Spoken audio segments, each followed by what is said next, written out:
Hello student का स्वागत है हमारा यूट्यूब चैनल में एक बार फिर आप लोगों का। और आज की इस क्लास में हम लोग देखेंगे चैप्टर 8 इलेक्ट्रोमैग्नेटिक वेव क्लास 12 का, जो आपका लास्ट ईयर में नीट में भी आ चुका है क्वेश्चंस, जेईई मेंस में भी पूछा गया है और सीबीएसई बोर्ड के लिए इंपॉर्टेंट है और स्टेट बोर्ड के लिए भी इंपॉर्टेंट है और खास करके जैक बोर्ड के लिए। तो चलिए हम लोग स्टार्ट करते हैं आज चैप्टर 8 का असाइनमेंट, जिसमें आपका सिर्फ और सिर्फ एमसीक्यू क्वेश्चन, इसमें 40 से 50 एमसीक्यू क्वेश्चन दिया हुआ है और इसको हम लोग डिस्कस कर रहे हैं आज। देखिए फर्स्ट नंबर क्वेश्चन बोलता है which of the following rays are not electromagnetic wave. आपको थोड़ा बहुत हम बेसिक बता देते हैं इसमें ताकि कोई दिक्कत ना हो। और हाँ, अगर आपको इसका पीडीएफ चाहिए तो आप टेलीग्राम में सर्च कीजिएगा Maxwell physics classes, Maxwell physics classes Hazaribagh, और वहां से ग्रुप में आप जाइए और ज्वाइन कीजिए, वहां से आपको इसका पीडीएफ मिल जाएगा। टेलीग्राम में आपको सर्च करना है। और आपको इस सबसे बड़ा फायदा क्या होगा इस ग्रुप में कि सारा चैप्टर का असाइनमेंट मिल जाएगा और स्टडी मटेरियल भी आपको प्रोवाइड किया जाएगा इस चैनल पे, इस ग्रुप के द्वारा। देखिए तो फर्स्ट में थोड़ा सा बेसिक बता दें आपको, इलेक्ट्रोमैग्नेटिक वेव होता है क्या, इसमें कितने पार्ट्स होते हैं। इलेक्ट्रोमैग्नेटिक वेव का आपका टोटल 7 पार्ट्स होते हैं। सारा क्वेश्चन बन जाएगा आपका। इलेक्ट्रोमैग्नेटिक वेव का टोटल 7 पार्ट्स होते हैं।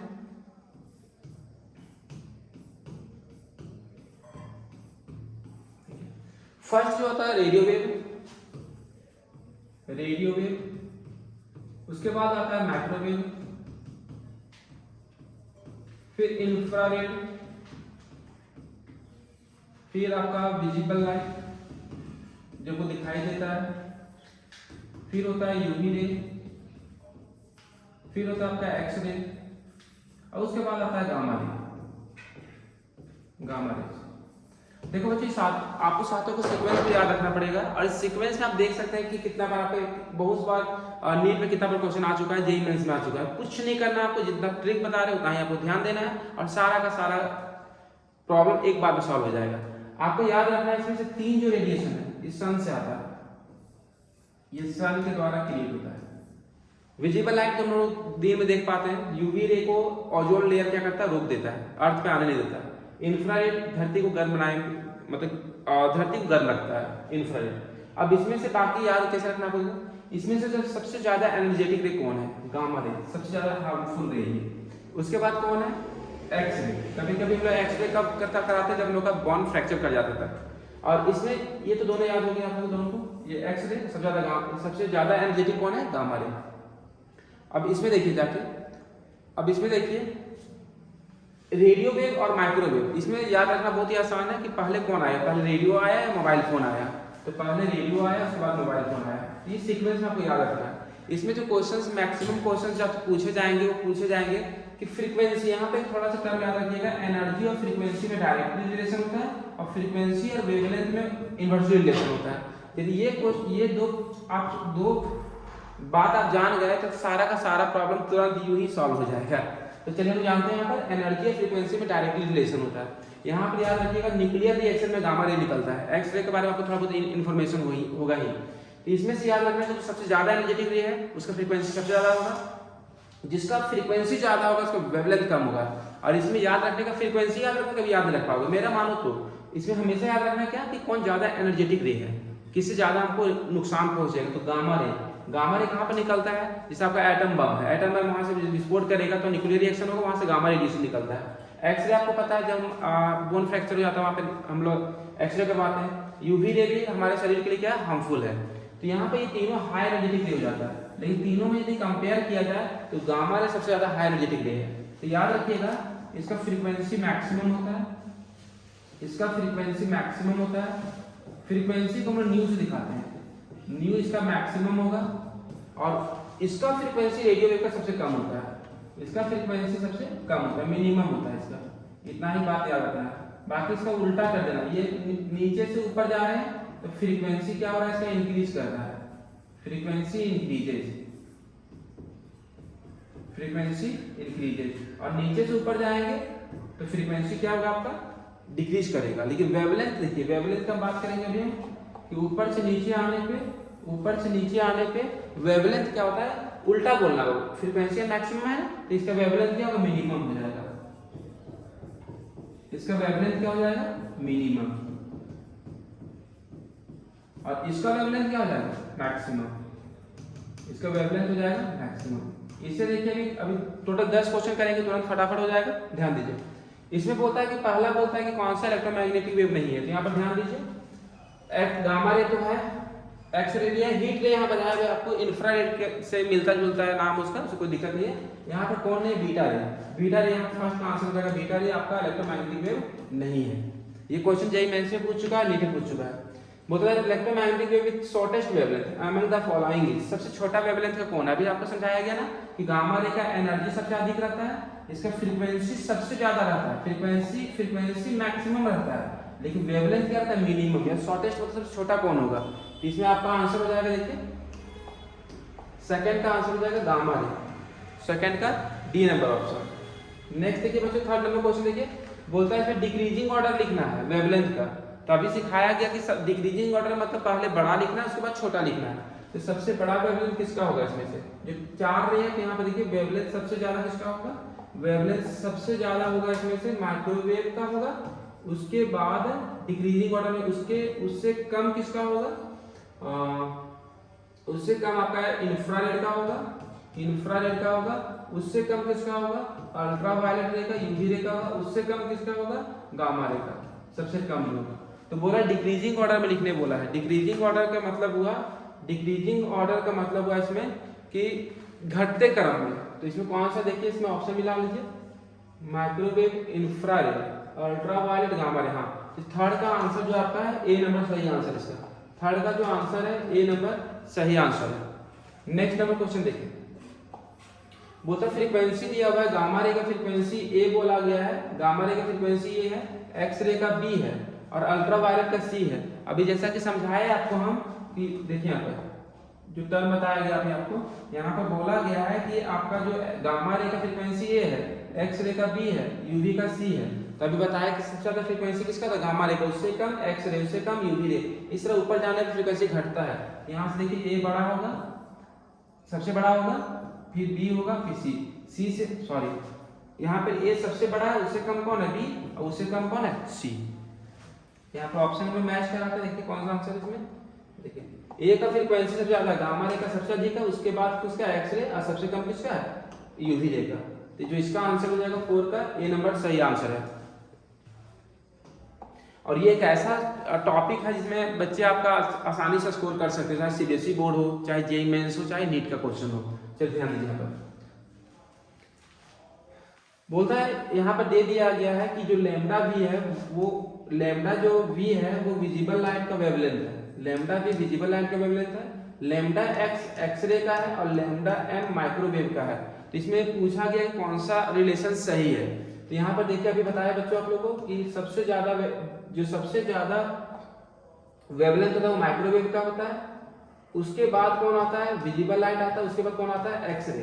एक्सरे सबसे ज्यादा एनर्जेटिक रे है, उसका फ्रीक्वेंसी कम, उसका वेवलेंथ कम होगा, फ्रीक्वेंसी अधिक होता है।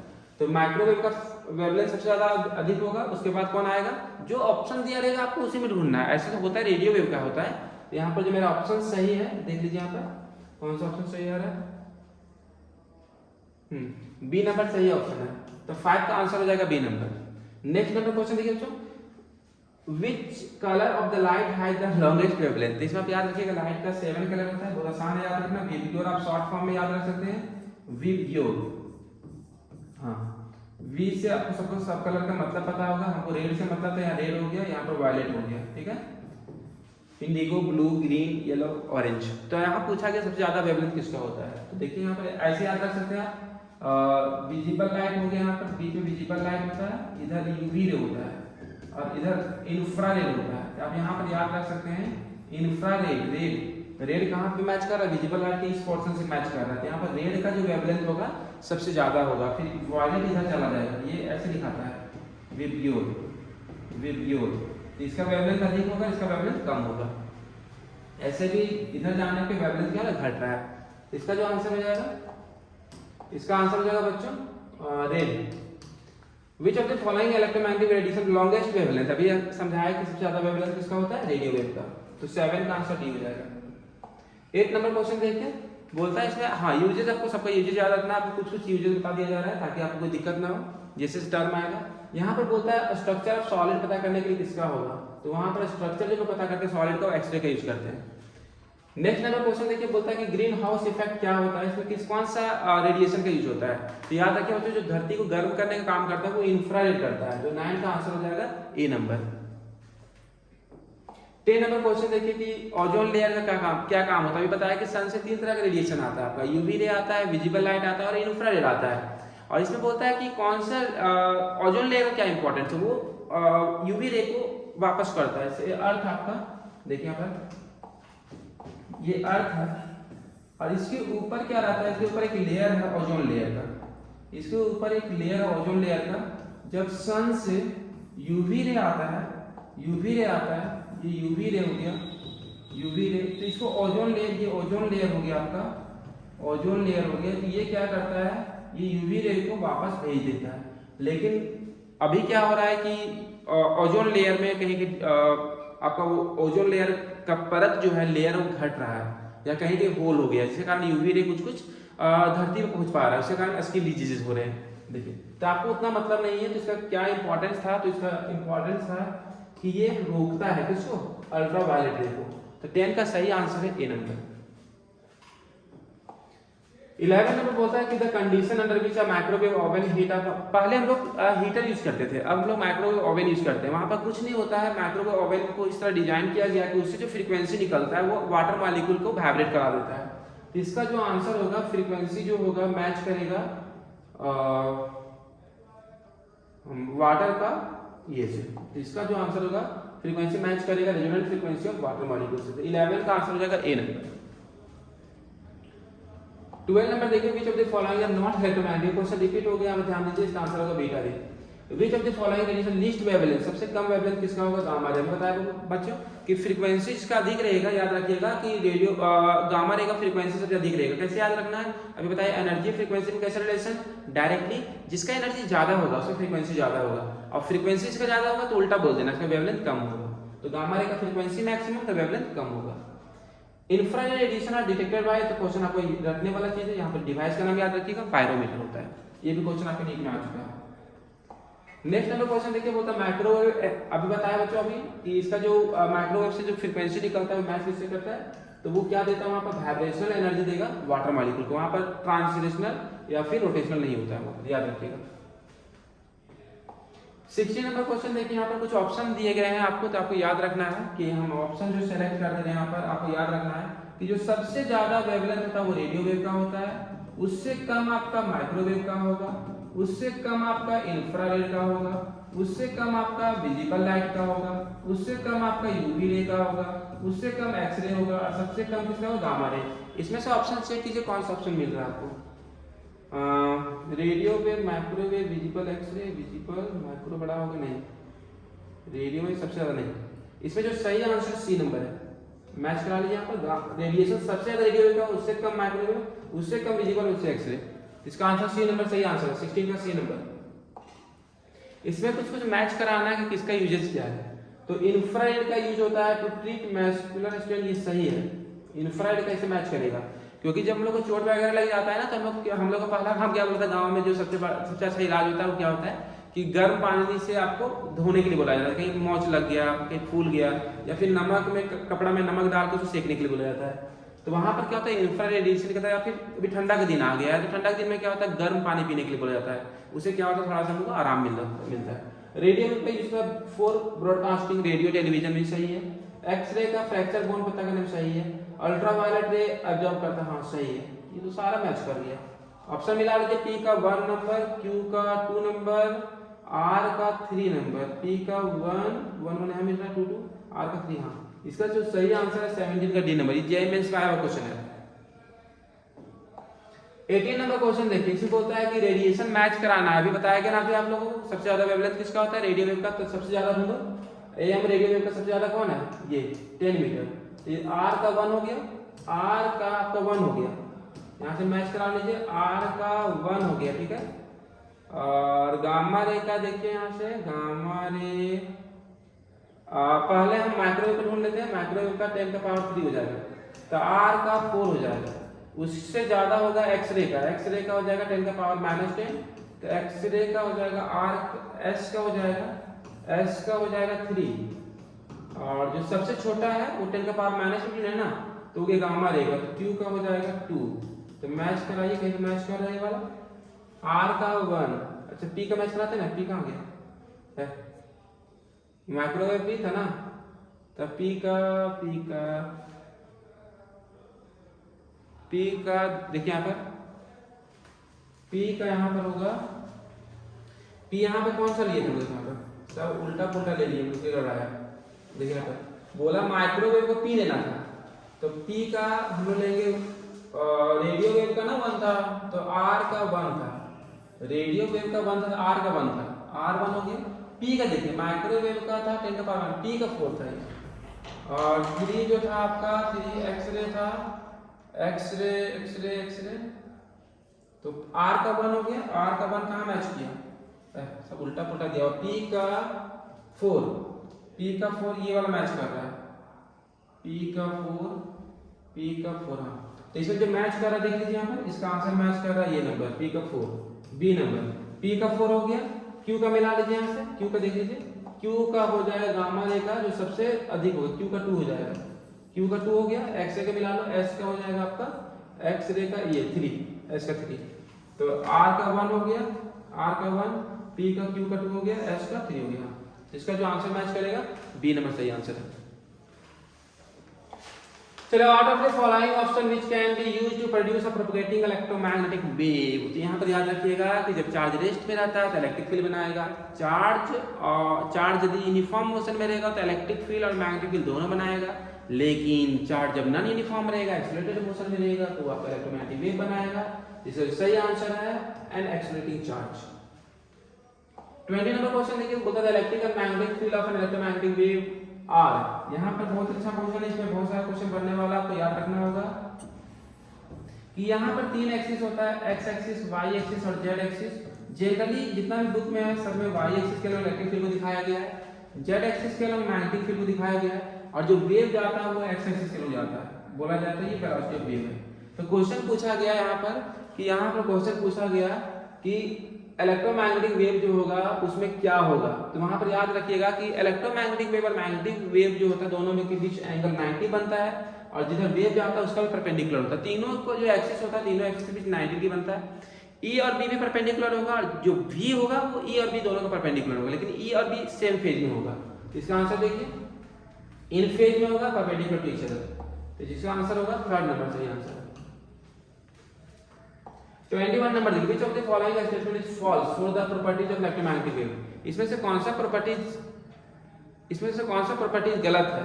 तो इसमें से बोलता है कि both electric and magnetic vectors attain the maximum and minimum at the same place and same time. The energy in electromagnetic will divided equally between electric field and magnetic field vector, दोनों equally divided होगा। सही है, बोलता है हाँ। देखिए 3rd number option देखिए क्या बोलता है कि पैरेलल है। पैरेलल नहीं होता है, यहाँ पर याद रखिए परपेंडिकुलर होता है। इसका जो गलत ऑप्शन है वो सी नंबर गलत ऑप्शन है। यहाँ पर पैरेलल नहीं होगा, यहाँ पर परपेंडिकुलर। तो आपसे पूछा गया कौन फॉल्स है।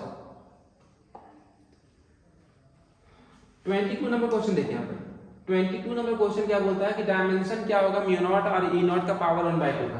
तो यहाँ पर आपको एक फॉर्मूला याद रखना होगा। सी का जो फॉर्मूला होता है √1/√अंडर म्यू नॉट ई नॉट। आप इसको क्या लिख सकते हो, देखिए यहाँ पर इसका पावर हो जाएगा म्यू नॉट, ई नॉट का पावर कितना हो जाएगा 1/2 हो जाएगा। इसको ऊपर ले जाइए, ये हो जाएगा म्यू नॉट ई नॉट का पावर -1/2 हो जाएगा। और इसका जो डायमेंशन होगा इसका डायमेंशन से मैच करेगा। तो स्पीड का डायमेंशन क्या होता है LT-1। ये भी आपका जेईई मेंस में क्वेश्चन पूछ चुका है। तो इसका जो सही आंसर होगा, LT-1। 22 का सी नंबर ऑप्शन सही होगा। इसका सी नंबर ऑप्शन सही होगा। नेक्स्ट नंबर क्वेश्चन देखिए 23 नंबर क्वेश्चन, जो बोलता है इसमें कि रेशियो जो होगा मैग्नेटिक फील्ड का और इलेक्ट्रिक फील्ड का रेशियो किसके बराबर होगा। यहाँ पर आपको याद रखना है कि जो रेशियो होता है आपका इलेक्ट्रिक फील्ड और मैग्नेटिक फील्ड वो सी के बराबर होता है। देखिए यहाँ क्वेश्चन क्या किया, उल्टा पूछ दिया है यहाँ पर क्वेश्चन क्या पूछा गया, B naught by E naught क्या होगा, इसका आंसर 1 बाई सी के बराबर होगा। इसका ऑप्शन जो सही ऑप्शन होगा, इसमें और जो सही ऑप्शन होगा 23 का बी नंबर, 23 का बी नंबर सही ऑप्शन होगा, reciprocal of speed of light in vacuum. इसका जो सही ऑप्शन होगा बी नंबर सही ऑप्शन है। 24 नंबर देखिए क्वेश्चन क्या बोलता है, ई नॉट और म्यू नॉट दिया हुआ जो वैल्यू दिया हुआ फ्री स्पेस के लिए दिया गया है और आपसे पूछा क्या गया है कि रिफ्रैक्टिव इंडेक्स क्या होगा। तो रिफ्रैक्टिव इंडेक्स का जो फार्मूला होता है, रिफ्रैक्टिव इंडेक्स का जो फार्मूला होता है n equal to c by v, speed of light in air divided speed of light in medium. तो कुछ नहीं करना, c का वैल्यू लिख दीजिए यहाँ से और v का वैल्यू लिख दीजिए यहाँ से और दोनों को वैल्यू पुट कर दीजिए। v का वैल्यू होता है म्यू और e, कहने का मतलब म्यू नॉट और ई नॉट का वैल्यू फिक्स होगा एयर के लिए, तो यहाँ पर जब कैलकुलेट कीजिएगा तो c का वैल्यू 3 मीटर के बाद 8 आ जाएगा और यू म्यू और e अलग अलग मीडियम के लिए अलग होता है। चलिए वैल्यू पुट कर दीजिए यहाँ पे, ये हो जाएगा 1 by root under mu naught E naught divided 1 by root under mu e। चलिए इसको ऊपर ले जाइए, ये हो जाएगा म्यू e बाई एप्सिलॉन मतलब म्यू नॉट एप्सिलॉन नॉट और रूट को एक साथ कर दीजिए इसमें, ये हो जाएगा mu e by mu naught E naught. चलिए ऑप्शन के मैच कर देख लीजिएगा, इसका ऑप्शन मैच किससे कर रहा है, डी नंबर। इसका जो आंसर हो जाएगा डी नंबर सही ऑप्शन है, mu you mu naught E not. 24 का डी नंबर।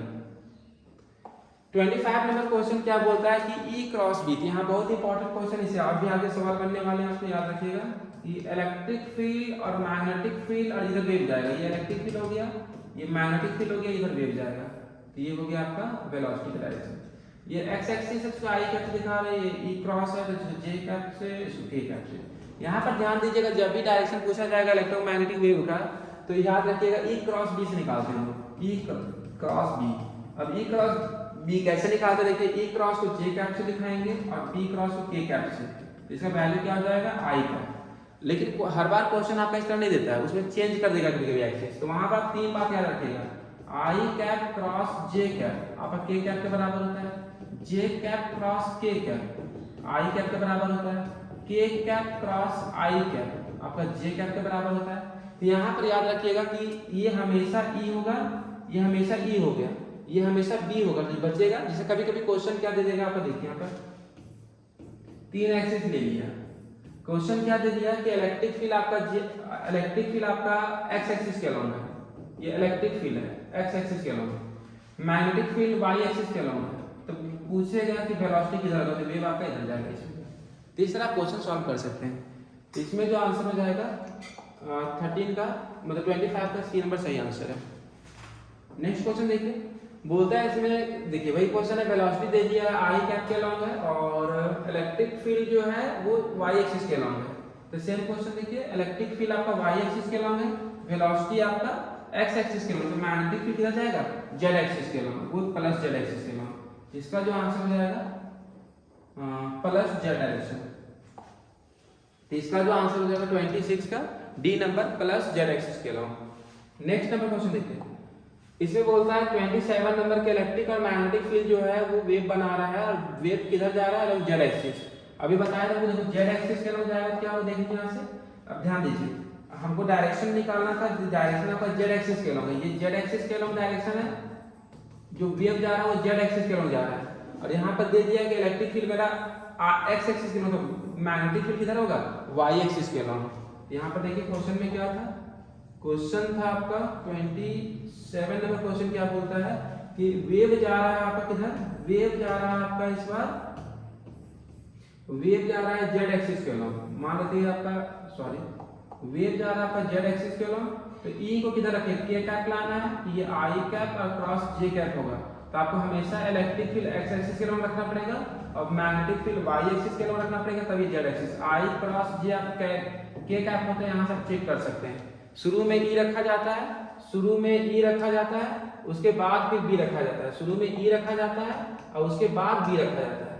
तो E यहाँ पर ये मेरा दे दिया था, वेलोसिटी दे दिया था, तो E मेरा x एक्सिस के लॉन्ग होगा और B मेरा y एक्सिस के लॉन्ग होगा।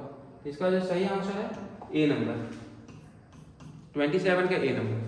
28 नंबर क्वेश्चन देखिए, ये तो बहुत ही आसान है कि इलेक्ट्रिक फील्ड और मैग्नेटिक फील्ड का रेशियो कितना होगा, जो कंट्रीब्यूट होगा उसका 1:1 होगा, 28 दोनों इक्वली होता है। 29 नंबर क्वेश्चन देखिए, इसमें डायमेंशन पूछा गया है। तो दो क्वेश्चन बार बार एग्जाम में पूछा जाता है, ध्यान रखिएगा वहां पर कि एनर्जी डेंसिटी का फॉर्मूला होता है half epsilon naught E square, half epsilon naught E square, और एक और फॉर्मूला होता है B square by 2 mu naught. ये दोनों फॉर्मूला आप याद रख सकते हैं यहाँ पर। ये दोनों का जो कुछ डायमेंशन हर बार एग्जाम पूछता है। ये जो होता है एनर्जी डेंसिटी होता है, energy per unit volume, energy का फॉर्मूला निकाल लीजिए ml2T-2, वॉल्यूम का L3 होता है, सॉल्व कीजिएगा तो याद जाएगा m, L को ऊपर ले जाइए 2 - 3 - 1 T का पावर -2। इसका जो सही आंसर हो जाएगा ml - 1 T - 2। इसको आप दूसरे तरीके से बना सकते हैं, तो आप b निकालिए, म्यू नॉट निकालिए, इसको सॉल्व कीजिए तो बहुत लंबा चला जाएगा। तो इसका जो आंसर हो जाएगा ml - 1 T - 2। इसका सही आंसर 29 का सी नंबर है। 30 नंबर क्वेश्चन देखिए यहाँ पे। 30 नंबर क्वेश्चन है आपका, बोलता है इसमें b का वैल्यू दिया हुआ है, b का वैल्यू दिया हुआ है 30 नंबर क्वेश्चन में। ये आपका b0 का वैल्यू दिया हुआ है, यहाँ से b0 निकाल लीजिए। b0 दिया हुआ है आपका 3 × 10 का पावर -8, हाँ। और e निकालने के लिए बोला था, अभी रिलेशन बताया गया अभी आपको। e जो e/b होता है c के बराबर होता है, तो यहाँ से E0/B0, तो B0 दिया हुआ E0 निकाल लीजिए, तो E0 का वैल्यू देगा B0 × C हो जाएगा। तो यहाँ B0 का वैल्यू दिया हुआ 3 × 10 का पावर -8, और C का वैल्यू 3 × 10 का पावर 8 होता है। ये तो हम कट जाएगा, 3 × 9 आ गया। चलिए 9 ऑप्शन देखिए कहाँ पर है, तो 9 ऑप्शन यहाँ पर 2 में आ गया है। तो 2 में आ गया है, A में भी आया, B में भी आया। अब डायरेक्शन चेक करना पड़ेगा, डायरेक्शन किधर होगा। अभी डायरेक्शन भी आपको सिखाया गया, तो डायरेक्शन मैच चेक करते हैं, इसका डायरेक्शन किधर होगा। ध्यान दीजिए, यहाँ पर डायरेक्शन चेक करते हैं लोग। यहाँ पर बोलता है कि जो वेव जा रहा है किधर जा रहा है, वाई के लोग, यहाँ प्लस है तो माइनस वाई के लोग। यहाँ ध्यान दीजिए, जो वेव जा रहा है आपका जो वेव जा रहा है, यहाँ पर वेलोसिटी का डायरेक्शन हो गया आपका -j का, क्योंकि -y एक्सिस में जा रहा है, क्योंकि यहाँ प्लस दिया हुआ है। और b जो जा रहा है, मैग्नेटिक फील्ड जा रहा है, ये b का डायरेक्शन हो गया। मैग्नेटिक फील्ड जा रहा है आपका आई कैप लिखा हुआ है, ये x एक्सिस के लोग जा रहा है, आई कैप हो गया। तो आपसे पूछा कि इलेक्ट्रिक फील्ड कहाँ पर होगा, इलेक्ट्रिक फील्ड कहाँ पर होगा, हमको नहीं पता है। तो हम यहाँ पर E×B निकाल लेंगे, E×B निकाल के हमको लाना पड़ेगा, हमको -j रखना है। तभी आपको फॉर्मूला पता है कि K×I कैप होता है j कैप, लेकिन हमको लाना है -j कैप। तो यहाँ पर तो ये तो दिया हुआ है आपका, b दिया हुआ है, b हमको रखना है कितना, I कैप ही रखना है, और यहाँ -j भी लाना है। यहाँ पर हमको क्या रखना पड़ेगा, यहाँ पर हमको -j कैप करना पड़ेगा, तब ये -j कैप आएगा। इसका आंसर हो जाएगा -9। इसका जो सही आंसर हो जाएगा ए नंबर सही आंसर होगा। लेकिन यही आपका यदि माइनस साइन रहता था, आपको डायरेक्ट आंसर आ जाता है, प्लस हो जाता है। चलिए देखिए नेक्स्ट क्वेश्चन। इसमें भी सेम क्वेश्चन इसी तरह का सब्जेक्ट में पूछा हुआ क्वेश्चन। चलिए देखिए यहाँ पर ये वाला आपका दिया हुआ B0 का वैल्यू दे दिया है, B0 का वैल्यू दिया हुआ है यहाँ पर, B0 का वैल्यू दिया हुआ है 3 × 10 का पावर -8 दिया हुआ है, ठीक है। इलेक्ट्रिक फील्ड निकालने को बोला है, E0 निकाल लीजिए। E0 अभी बताया गया फॉर्मूला, E0/B0 किसके बराबर होता है, C के बराबर। तो E0 हो जाएगा C × B0, C का वैल्यू होता है 3 × 10 का पावर स्पीड ऑफ लाइट जी। हाँ, अब यही मैंने से क्वेश्चन कर रहा है, उतना नहीं आएगा तो बेकार में बैठे बात करने के लिए। ये E0 का वैल्यू आ गया 9 आ गया, तो इसमें तो हाँ, इसमें डायरेक्ट है, इसमें कोई ऑप्शन ही नहीं है, सब में तो शुरू एक ही में 9 है, इसमें चेक करने कोई दिक्कत नहीं, सब सही है। तो 31 का ये नंबर आंसर है। 32 नंबर क्वेश्चन देखिए, इसमें दिया हुआ b का वैल्यू दिया हुआ है, b दिया हुआ है आपका, b का वैल्यू दिया 5 × 10 का पावर -8 j कैप दिया हुआ है, और e पूछा गया है। तो c का वैल्यू पता है 3 × 10 का पावर 8 होता है मीटर पर सेकंड। चलिए e निकाल लीजिए, तो e का वैल्यू कितना हो गया, cb हो गया। तो c का वैल्यू 3 × 10 का पावर 8 और b का वैल्यू 5 × 10 का पावर -8, ये तो कट जाएगा, तो 15 आ गया। डायरेक्शन चेक करोगे, डायरेक्शन किधर होगा। अभी बताया गया कि वेव किधर जा रहा है, देख लो वेव जा रहा है किधर, z एक्सिस के अलग, तो हमको लाना है k कैप लाना है, और मैग्नेटिक फील्ड किधर है, j है, तो j को बाद में लिखेंगे। तो यहाँ क्या रखोगे आप, अभी बताया था E×B = v देता है, E×B = v देता है, b दे दिया k कैप, b दे दिया j कैप, यहाँ क्या रखना पड़ेगा, I कैप रखना पड़ेगा, तब जाके k कैप आएगा। तो यहाँ पर इसका आंसर हो जाएगा कौन सा, हाँ बी नंबर 32 का b, I कैप रहेगा, तो 32 का आंसर हो जाएगा बी नंबर। 33 नंबर क्वेश्चन देखिए, यहाँ पर बोलता है फिर वही सेम क्वेश्चन दिया हुआ, B0 का वैल्यू दिया हुआ है बी नॉट का वैल्यू लिख दीजिए यहाँ से। बी नॉट का वैल्यू दिया हुआ है 100 इंटू 10 का पावर -6। यहाँ से ई नॉट निकाल लो। ई नॉट का वैल्यू हो जाएगा बी नॉट इंटू सी। तो बी नॉट का वैल्यू हो जाएगा 100 इंटू 10 का पावर -6 और सी का वैल्यू तो 3 इंटू 10 का पावर 8 होता है। ये हो जाएगा आपका 300 और 10 का पावर 2 हो जाएगा। तो 3 इंटू 10 का पावर 4 हो जाएगा। तो 3 इंटू 10 का पावर 4 तो एक ही ऑप्शन है, तो इसका भी डायरेक्ट आंसर आ गया। तो इसका आंसर हो जाएगा बी नंबर। 34 नंबर क्वेश्चन देखिए, डायमेंशन पूछा गया है u naught of epsilon naught का। तो कैसे बनेगा, डायमेंशन निकालना है हमको epsilon naught by E naught का, डायमेंशन निकालना है हमको epsilon naught by mu naught का। तो हम यहाँ पर क्या करेंगे, ध्यान दीजिए, यहाँ पर हम क्या करेंगे, दोनों में एप्सिलॉन नॉट से गुना कर देंगे दोनों टर्म में। तो ऊपर नीचे एप्सिलॉन नॉट से गुना करने से कोई फर्क नहीं पड़ेगा। तो ये आपका जो टर्म आ गया, ऊपर जो आ गया एप्सिलॉन नॉट का स्क्वायर आ गया, नीचे हो गया mu naught E naught, root दोनों के ऊपर है तो निकाल दीजिए बाहर। तो ये ई नॉट बाहर निकल जाएगा, ये बच जाएगा म्यू नॉट ई नॉट। और 1 by epsilon not mu naught का फॉर्म डायमेंशन को पता है LD-1 होता है। और जो परमिबिलिटी होता है उसका डायमेंशन होता है M-1 L-3 T4 A2। ये आप निकाल के चेक कर सकते हैं। अब जब इसको सॉल्व कीजिए तो m का पावर -1 हो जाएगा। ये डायमेंशन ई नॉट का लिखे हैं और ये LT-1 1 by mu naught E naught C के बराबर होता है ना। तो स्पीड ऑफ लाइट का लिखा है LT-1, M-1 हो गया, L का पावर 1 है, L का पावर -3, L का पावर -2 हो गया, T का पावर -1 है, T का पावर 4 है, तो 3 हो जाएगा, A का पावर 2। देखिए कौन सा मैच कर रहा है इससे, इसमें जो डायमेंशन मैच कर रहा है आपका, हाँ D नंबर मैच कर रहा है, M-1 L-2 T3 A2। Next number question देखिए, 35 नंबर क्वेश्चन पूछा गया कि 1 by mu naught E naught का डायमेंशन क्या होगा। हर बार पूछिए, सी का जो वैल्यू होता है वो होता है √1 by mu naught E not. अब दोनों साइड स्क्वायर कर दीजिए, ये हो जाएगा सी का square equal to 1 by mu naught E naught हो जाएगा। अब इसका डायमेंशन पूछा गया ना, सी का डायमेंशन क्या होता है LD-1 होता है और इसका पावर 2, ये हो जाएगा L स्क्वायर T का पावर -2। इसका जो सही आंसर है थर्ड नंबर सही आंसर इसका सही आंसर है थर्ड नंबर 35 का सी। तो यदि आपको ये चैनल, यदि आपको ये वीडियो अच्छा लगा तो इसे लाइक और शेयर कर दें और सब्सक्राइब कर लें। अब इसमें आपका लगता है कि चैप्टर 1 का भी असाइनमेंट मिल गया, MCQ, चैप्टर 2 का भी, 3 का भी, 4 का भी। और यदि आप लास्ट वीडियो देखना चाहते हैं तो इसका डिस्क्रिप्शन में लिंक दिया हुआ, वहाँ से आप देख सकते हैं। Thank you, all the best.